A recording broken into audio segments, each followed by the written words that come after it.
Good morning, everyone. Thank you very much for joining us for our May 2021 edition of the South Florida AGC Safety Session presented by Milwaukee. My name is Carlos Carrillo. I'm the Executive Director of the South Florida chapter of the Associated General Contractors of America, and it is a pleasure having you guys here with us each and every second Tuesday of the month. Second Wednesday of the month. So thanks again for joining us. I'm excited for today's program. We're going to be talking about electrical safety for non-electrical contractors, which is the majority of you folks who join us here day in and day out. I want to go ahead and let you all know that we are broadcasting live from the Safe Right Studios in lovely Doral, Florida. As always, I want to start off by thanking the team at Kelly Cronenberg for all of their help. Tim and Cedric are at Kelly Cronenberg. They're making sure that I don't mess things up too much during the broadcast. So thank you all for your technical support.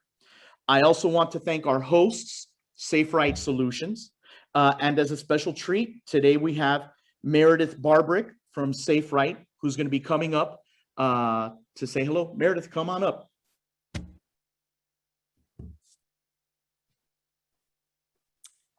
Hey guys, my name's Meredith. I'm the National Sales Manager for Safe Right Solutions. Like Carlos said, we're located here in Doral, Florida. We also have other warehouses in Texas and Orlando. So we're pretty much all over the place. Thank you, AGC, for always coming in and doing your webinar here. We love working with you guys. We are a safety equipment company. I know you're talking about electrical safety this week. So we do sell all PPE, gloves, hard hats, glasses, anything you could ever imagine for safety. So I look forward to watching the presentation and I hope everybody has a wonderful day. Carlos will give you my contact information after the webinar and I look forward to hearing from everybody. Awesome. Thank you, Meredith. And thank you to the Safe Right team for stepping up. We needed a place to broadcast from when the pandemic hit, and they were very gracious in offering us their space. So we're grateful for that. I also want to thank our title sponsors. Every second Wednesday safety session is sponsored by Milwaukee Tools. And today from Milwaukee, we have Mr. Roger Flores and Mr. Curtis Majors. Look at that. Love it. Love it when people get the PowerPoint up and running right on time. Thank you, boys. What's going on? Floor is yours, folks. Hey, good morning, guys. Thanks, Carlos. Thanks for the opportunity today. And also, I have to thank you for everything, you did last week for us. Thanks for making it happen. Something that I'll be touching on right now. Last week, guys, last week, it was safety week. What that means for us is, go to the field. And I'm super happy to say that our South Florida team was able to conduct more than 25 events. But more importantly, I'll say that we were able to drive the message to more than 100 subcontractors in the field, and also more than 2,500 guys, over 2,500 guys in the field too. From dust management to PPE, our team emphasized how important it is to be safe at the job site level, so they can come back to their houses. Here, you guys are going to see some of the pictures, of the events that we were part on. But Pearl & Ken, KVC Contractors, Current Builders, Suffolk Construction. But it's they were a lot, and I gotta say thanks to also Turner Construction, LNR, CAS, Balfour Beatty, Coastal Construction, HS, Baker, Moss, and all of them, for having us and and trusting on the Milwaukee team to come to the sites and talk about how important it is to be safe. To close it out, guys, any question, any needs, we're on the field. We have a massive team that are going to be ready for you when you need it, and definitely call us, text us. We're going to be there to any kind of support or help you guys need. Thank you, Carlos.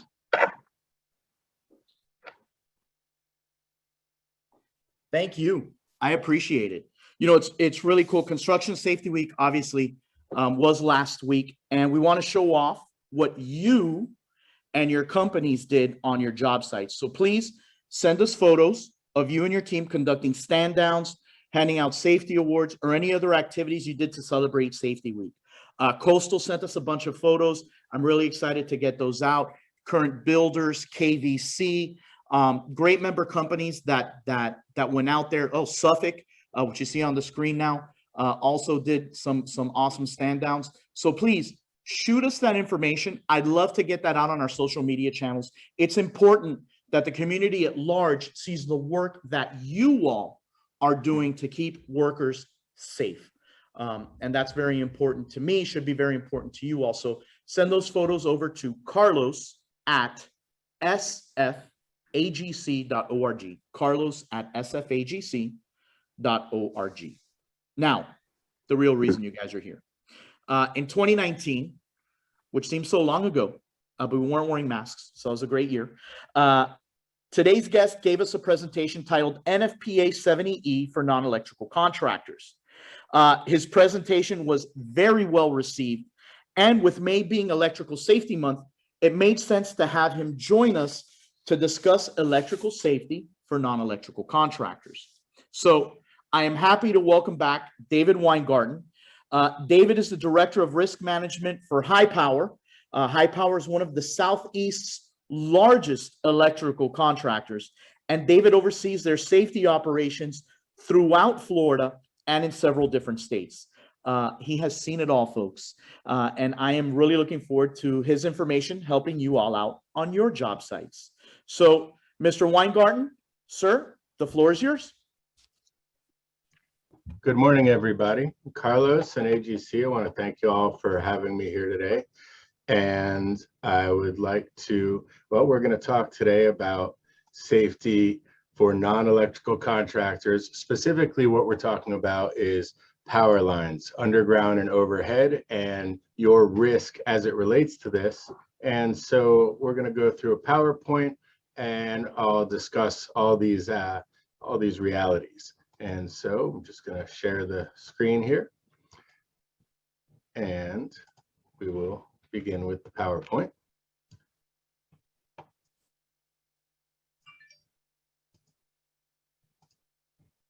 And so electrical safety for non-electrical contractors, I believe that's most of you out there. As an overview, we're going to go through what OSHA says about it very loosely, and we're not going to get into the nitty-gritty of OSHA. One of the more relevant factors, why should you care? What's it to you? And then what are the real-world dangers and risks for all of you? What can you do to stay out of trouble with OSHA? And most importantly, what can you do to keep your employees safe? And so let's begin discussing the OSHA aspects. It's all over the place, all throughout 1910 and 1926. So general industry, maintenance, and construction. They talk about it from cranes and derricks, electrical, scaffolds, subpart CC, K, L, O, P. It's really everywhere. One of the most relevant topics, well, one of the biggest issues with power line safety is that equipment comes in contact with power lines, and there are a disproportionate amount of shocks and deaths as a result. So crane and derrick construction, as related to all of our construction, is really most relevant for us with the OSHA rules.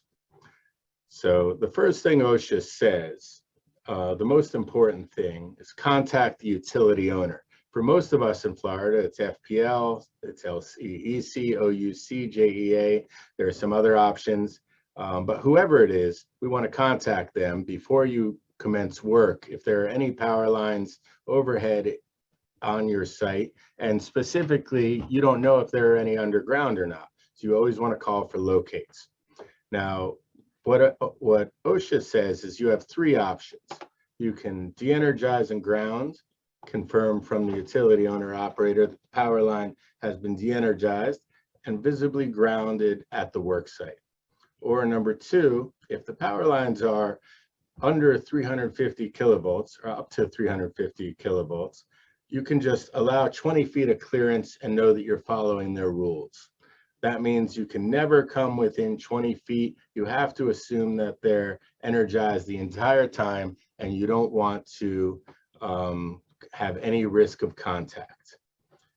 And the third one, in case if you need to get closer than 20 feet, if you need, you're going to increase your risk, but you can refer to OSHA's Table A.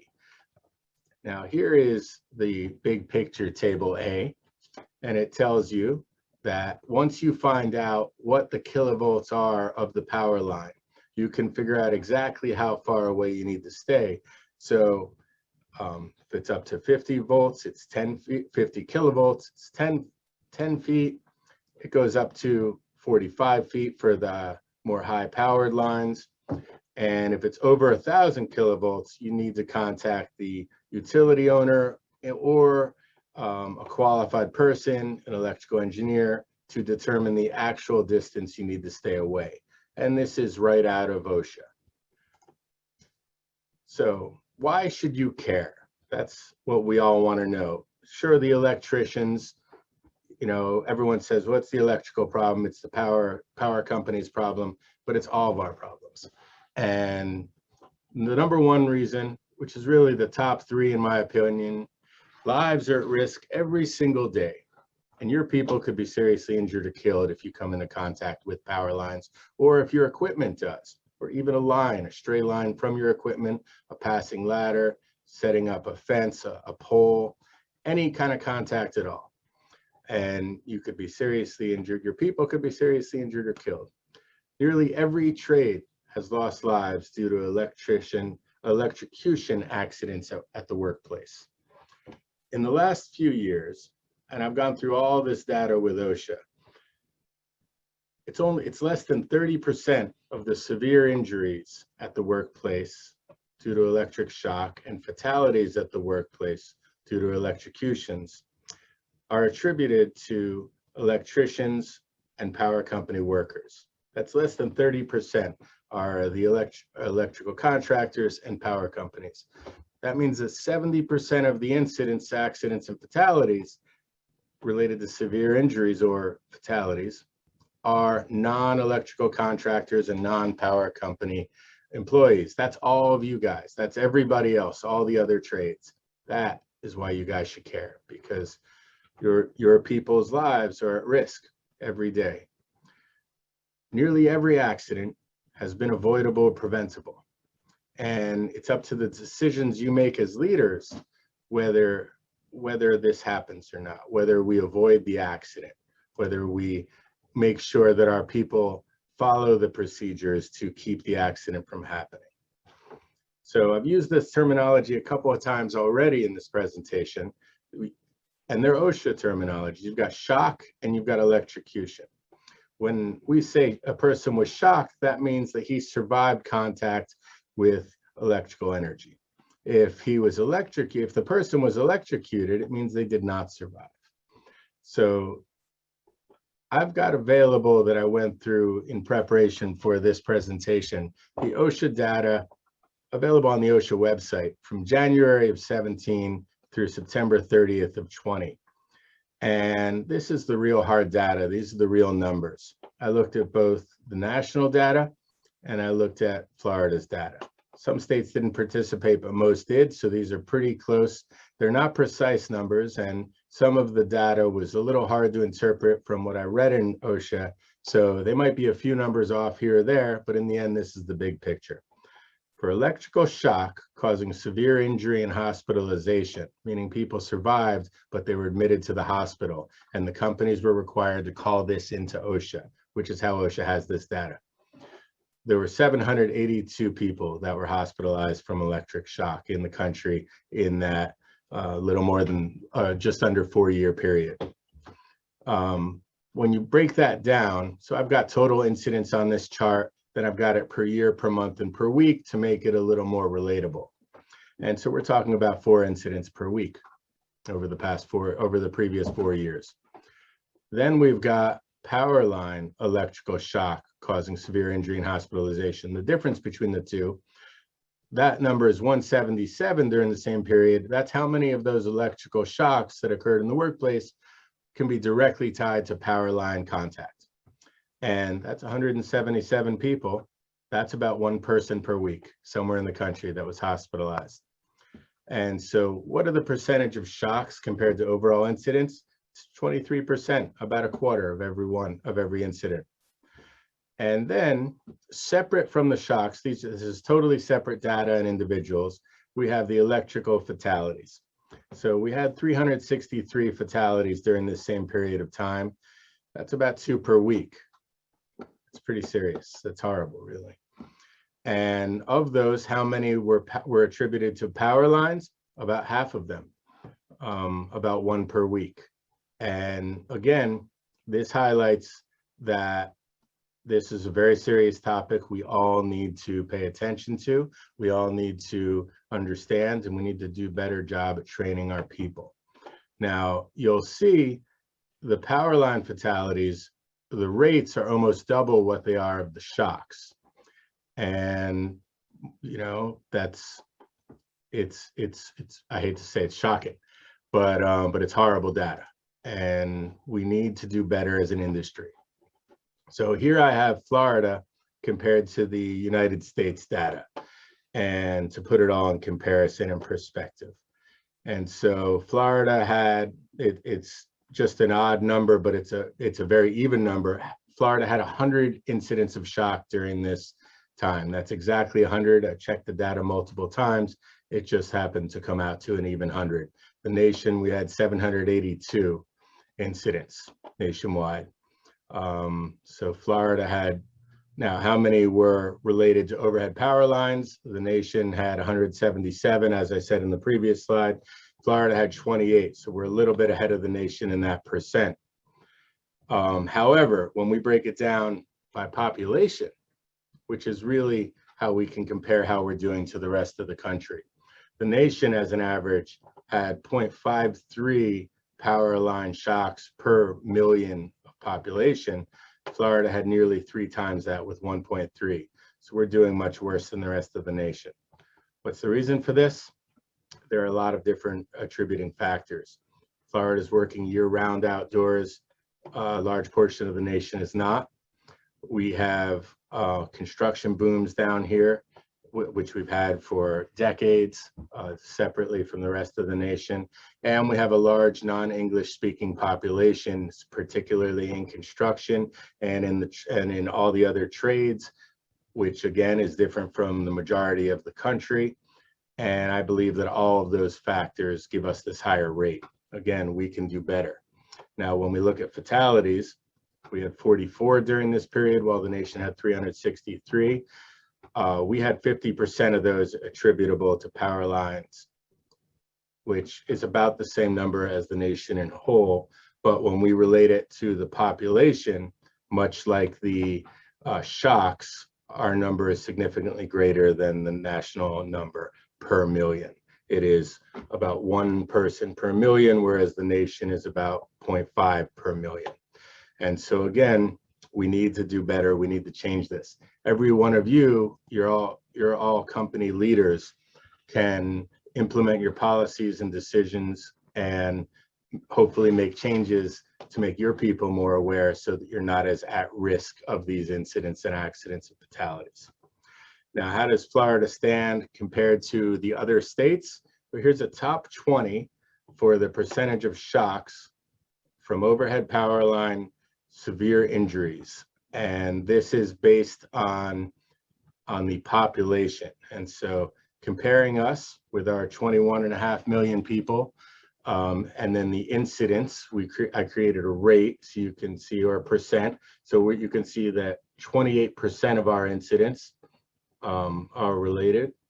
Now, we have states with very low populations and very low incidents that have very high rates. The only other states in our category, you can see Georgia and Illinois have 10.5 and 12.5 million people, and their numbers and percentages are a little closer and more in line with ours. Now, we also look at the power line electrical fatalities per million population. Here we're number 8 in the nation. And everyone ahead of us, they're small population states. The comparable state here for us is Texas, which is right around the same number as us. We have 2.05 or 2 per million. They have just about the same at 1.97.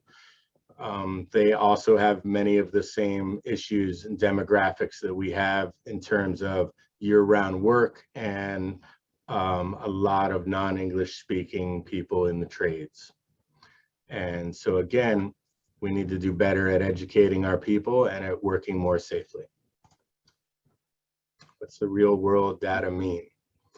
Well, I've said it a few times already. We all need to do better every day. Patterns and trends, well, through the 80s and 90s, the numbers were much worse. So as an industry, we are getting better. We're getting much better, but we have a long way to go. And hopefully over the next 2 decades, we will cut these numbers much closer to 0, but we can only do it if everybody's on the same page here. Now, there are theories, excuses, and realities for why these things happen. A lot of people think that power lines are safe, that they're going to ground out when they hit the ground, that they're not still energized. They think that they're insulated, and so it's okay to touch them. These aren't always the case. You can never be sure that something is de-energized unless it's proven to you. And so incidental contact, accidental contact can often, and often does, end up with an unintended shock or fatality. And again, it's up to you and your people to make sure that this doesn't happen. Now, what can you do to stay out of trouble with OSHA? That's what everyone wants to know. They want to avoid the OSHA citation, the fine. Well, you can dot your I's and cross your T's every single day. Implement and enforce safety policies related to your scopes of work. It's always good to update them, make sure that they're still relevant. But then, more importantly, train your people and set a schedule for retraining. Without training your people, all your policies, all this information goes nowhere. You need to pass it on to them. And I bet that you have very few people with photographic memories on your crews running your jobs. And so everybody needs retraining. I retrain, hopefully you guys all do. All your people need retraining, whether it's every year, every few years, whatever the case may be that works best for you and your people. Retraining is really important because, again, nobody has a photographic memory and things just slip away, especially the facts and details. So make sure your supervisors and operators are all competent persons in the relevant scopes of work per OSHA's competent person definition. Now, OSHA will always look for that. And what are they looking for with the competent person? 3 aspects. The first is that your supervisors or whoever the designated competent person for the work activity is knowledgeable about the trade work at hand. The next aspect they're looking for is that your supervisors or competent persons are knowledgeable of what OSHA says about the trade work at hand, what their rules are for the scope of work. And the third, and they believe the most important aspect of their definition of competent person, is that your competent person has to have the authority to stop the work if he sees something unsafe happening without getting permission from anybody else. He has to be able to make that call on his own and just stop the work right away, because if he has to go ask for permission to stop the work, something bad might happen, something horrible might happen during that time, and it defeats the purpose. And so again, OSHA is always going to look to see that you had competent people in place at your work activities. Now, the other thing you can do, they want to see documentation. And so you can permanently save all your training documentation. Make sure it's all signed and dated with a description of the work on your sign-in sheet. That's more important than a certification card. The class training document, if you get that signed, dated, and titled with the printed and signed names of all the attendees and you provide that to OSHA, that'll make them happy. It'll satisfy their needs for training. And then make sure you have JHAs, job hazard analysis, prior to starting your scopes of work, and make sure that your whole crew has read it or listened to it and understands it so that they know exactly what risks they're facing with that scope of work. And then hold daily job briefings prior to commencing work. This is essential. If you do this every day and you talk about the risks at hand, talk about any new events that are happening, any new entities that are on the job, new scopes that are happening, your people will be in tune. Make sure that they're all trained properly for the scopes that they're going to execute and work safely. Now, what else can you do? Call for locates in a timely and regular manner. You can call and email the power company to inquire about the voltage of the power lines on your job site. Now I say and email, not necessary, but you want to make sure it's documented that you called the power company. Just the same way that you're able to save your documentation. You have a great paper trail when you call in your locates.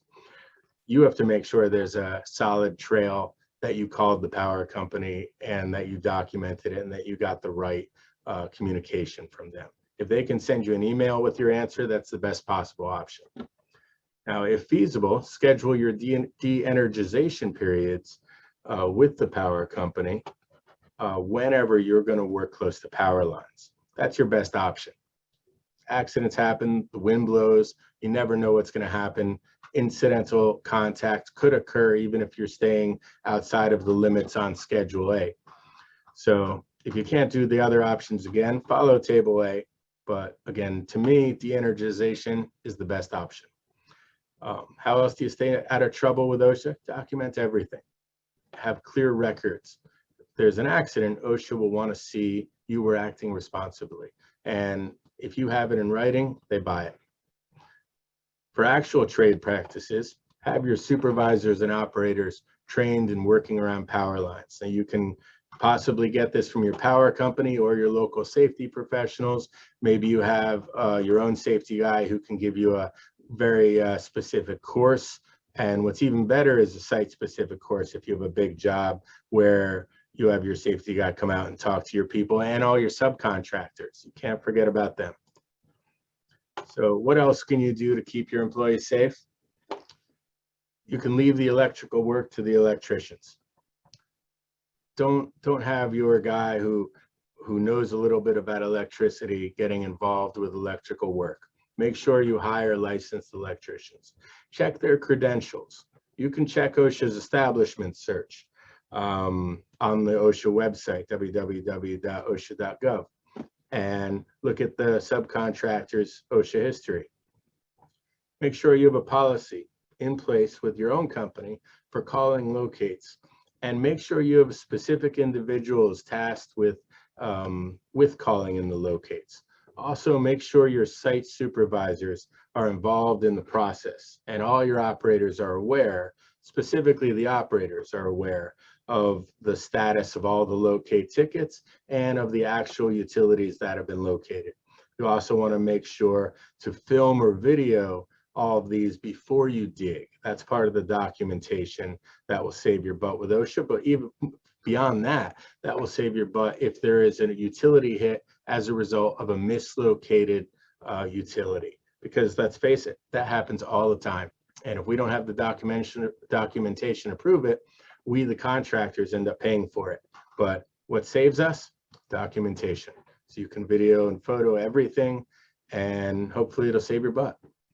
Now, you also want to confirm your site supervisors are directly involved in the call to the power company or in receiving that data when inquiring about the voltage of on-site power lines, because they need to understand exactly how far they need to stay away from the power lines. They need to take it seriously.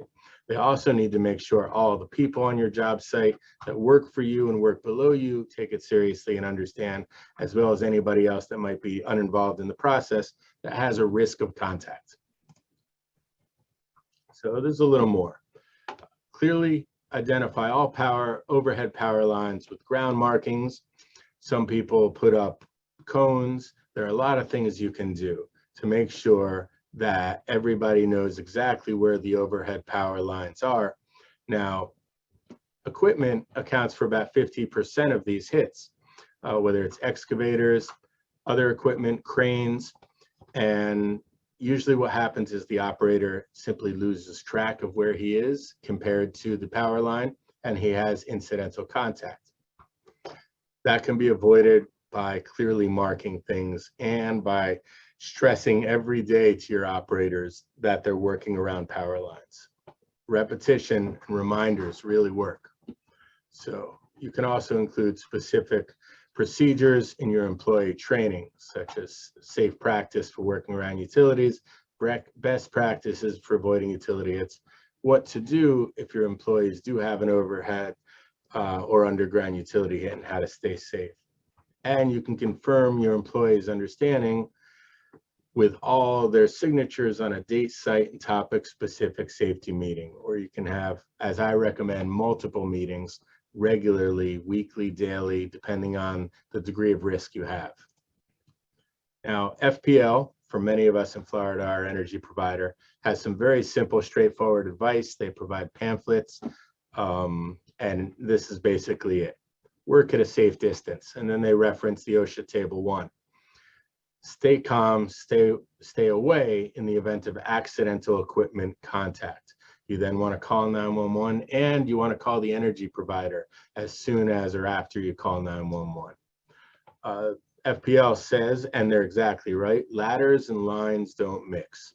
Always note the location of power lines around structures before ascending. It's often that roofers get electrocuted or shocked, because as they go on roof, they've got the power line coming into the structure they're on top of. Always call 811 before you call for locates every single time. You don't know what's in the ground, and unfortunately, without locates, you might find out the hard way. Now, look up and live is an expression FPL has on their pamphlets when working around trees. And what they're talking about here is tree trimmers and landscapers. And there is a number of these people that from these trades that have fatalities and have shocks every year, because the reality is that the power lines are going through the trees and people have incidental contact, and unfortunately with horrible results. And the other thing, down lines can be deadly. And again, this is something that we need to pay attention to with the impending hurricane season, storm seasons, because we see more and more lines. FPL has been doing a great job of putting their lines underground, but there is still plenty of overhead lines, and with storms come down lines. Remember, if you ever approach them, whether they're on their job site or just in ordinary life, they may be on the road you're driving on, always avoid them, stay away from them. If it's unreported, if there's not emergency services around them already and power utility employees handling it already, call 911, let them know that the power lines are down, and call the energy provider and let them know. Always assume down lines are energized. That right there can save lives. So I don't know if we have an opportunity for questions in this format, but if you have questions, let me know, or you can always email me, dw@hypowerinc.com, hypowerinc.com, and I can field your questions. There are some other topics that I just want to hit on very, very briefly. COVID is still here. We had in Broward County, where I am right now, over 2,000 new cases last week. Now that's way below our average over the past year, but it's still present. And we'll see, hopefully those numbers will continue to reduce, but we still need to stay on guard. And the other topic of the day, especially this week, Russian hackers have affected a gas company right now. And aside from the scare about filling up your gas tank, which everyone is saying, don't panic buy right now, what you should panic buy is cyber coverage. We had an incident recently involving Russian hackers and ransomware, and we were very fortunate we had cyber coverage. It's an enormous benefit. And if your company doesn't have cyber coverage, reach out to your agent and get it. it was such a valuable purchase for us that I only encourage everybody else to do it. And we're seeing, and as a nation, we're seeing an enormous quantity of Russian hackers that are affecting companies through ransomware. And so again, that's my other topics. Thank you all for listening. And please remember, the choices and decisions you make in implementing safety policies within your company influence the lives of all your employees. So again, thank you. And Carlos, thank you. And AGC, thank you. No. You're not going anywhere, Mr. Weingarten. We got questions for you, man. Questions? Please, folks, go ahead and use the chat feature to give us any questions that you may have for Dave. Man, that was a fantastic presentation. I love it. John Montanaro, aluminum ladders and power lines don't mix. That's great. That's right. I love that. Let's get some questions in here. You guys have access to the Director of Safety and Risk Management for one of the largest electrical contractors in the Southeast region in the country. So let's get some questions in. Hey, man, that data regarding Florida versus other states in terms of injuries and fatalities, it's crazy. And you know, I think OSHA, when we were doing live events, would always talk to us about trying to get into the landscaping community because it was just so hard to reach out to those guys. I have to imagine that they make up a huge part of that injury and fatality rate. What do you think about that? It's absolutely true. I mean, they make up a significant number. It's not enormous, but it is significant. And when I looked at the almost 4 years of data, they were present almost every month. Yeah. So here we go. I got a question for you. This is Mr. Enrique Sequeira.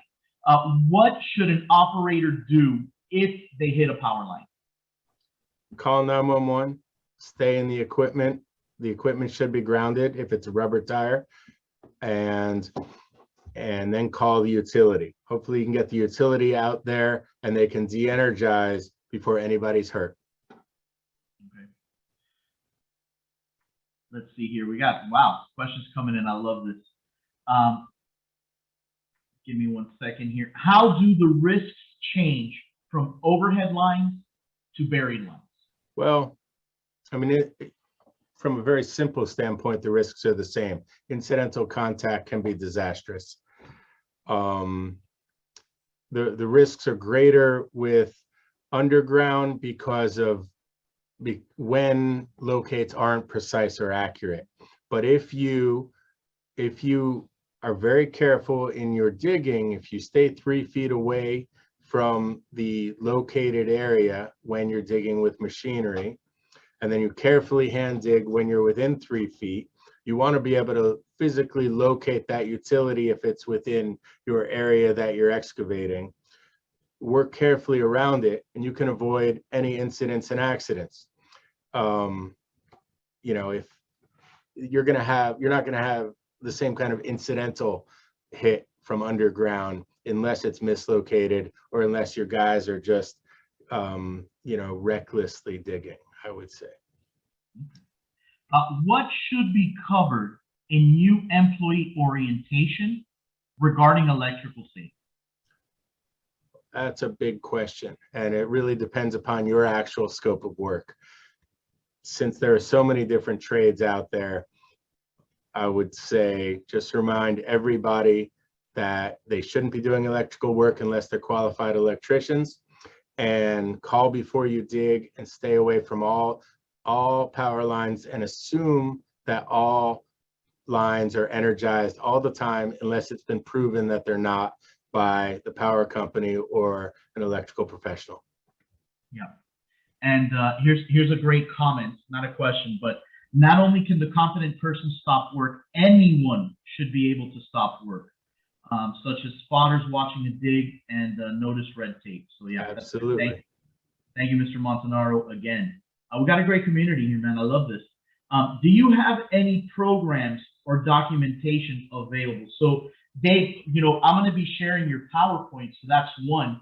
And if you have stuff that you'd like for me to share with the group, I'm happy to do that. And I can also link to it on our YouTube page. Where we'll There are a couple of FPL pamphlets that I'd be happy to share. These guys, they own the utilities. And so I really like the idea of sharing their documentation. Awesome. All right, we can certainly do that. Folks, any other questions for the great Dave Weingarten here? All right. Give me 1 second here, sir.